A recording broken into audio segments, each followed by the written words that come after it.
ওম বক্রতুণ্ডায় হুম। নমস্কার, আশা করি আপনারা সকলেই ভালো আছেন। এরপর আমি চলে আসবো লগ্ন সাপেক্ষে।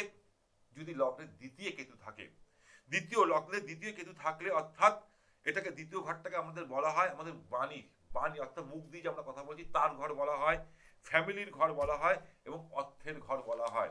তাহলে লগ্নের দ্বিতীয় যদি অর্থাৎ যদি কেতু থাকে, তারা যদি ট্রাভেলিং ব্যবসার সাথে বা ট্রাভেলিং যত করবে তাদের জীবনে তত বেশি উন্নতি দেখা দেবে। তার সাথে সাথে তারা যদি ব্যাংক রিলেটেড কোনো কাজের সাথে যুক্ত থাকে বা ব্যাংকে যদি কাজ করে তাদের জীবনে কিন্তু বিশাল বড় উন্নতি দেখা যায় যাদের লগ্ন সাপেক্ষে দ্বিতীয় যদি কেতু থাকে।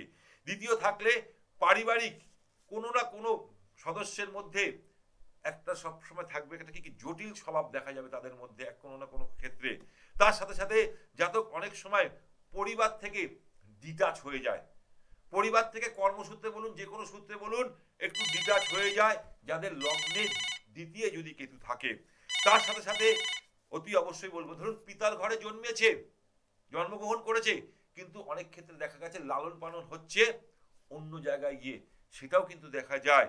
ঠিক তেমনি দ্বিতীয় যদি কেতু থাকে তাদের কাছে দেখবেন অ্যান্টিক জাতীয় জিনিস প্রচুর থাকে। তাদের অ্যান্টিক অর্থাৎ আগেকার দিনের জিনিসপত্র তাদের কাছে সংগ্রহ করার একটা প্রবণতা খুব দেখা যায় যাদের জন্মকুণ্ডলিতে দ্বিতীয় কেতু থাকে। লগ্নের যদি দ্বিতীয় কেতু থাকে তারা তো সোনার জন্য বসে আছে, আমি কি করব, উপায় তো নিশ্চয়ই বলবো, অতি অবশ্যই বলবো তাদেরকে সোনা ধারণ করা উচিত। যে কোনো সোনার জিনিস তাদের হাতে পড়া উচিত। কারণ দেখুন এর সাথেই কিন্তু টাচ করবে, যখনই আপনি সোনার জিনিস ধারণ করবেন তখনই দেখবেন এই যে কেতুর প্রভাব থেকে আপনি মুক্তি পাবেন। তার সাথে সাথে অতি অবশ্যই বলবো যে কালো তিল গঙ্গা জল দিয়ে প্রতি সোমবার দিন শিবজিকে অভিষেক করুন, দেখুন সেই কেতুর প্রভাব থেকে, নেগেটিভ প্রভাব থেকে আপনি মুক্তি পাবেন। ঠিক তেমনি তার সাথে সাথে রাস্তার কুকুরদের অতি অবশ্যই কিছু সেবা করুন, কালো কুকুর হলে তো খুবই উত্তম।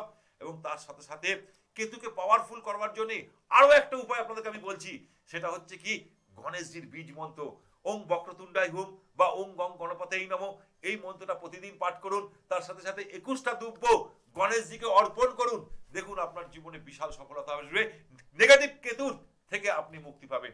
আজকে অনুষ্ঠান এখানেই শেষ করব। প্রতিদিন এই সময় অতি অবশ্যই চোখ রাখুন এই চ্যানেলে। আরো একটা চ্যানেলে আপনারা আমাকে পাচ্ছেন প্রতিদিন দুপুর 2টোর সময় এবং রাত্রি 11:30টায়। আজকে অনুষ্ঠান এখানেই শেষ করব। ভালো থাকুন, সুখে থাকুন, আনন্দে থাকুন। নমস্কার।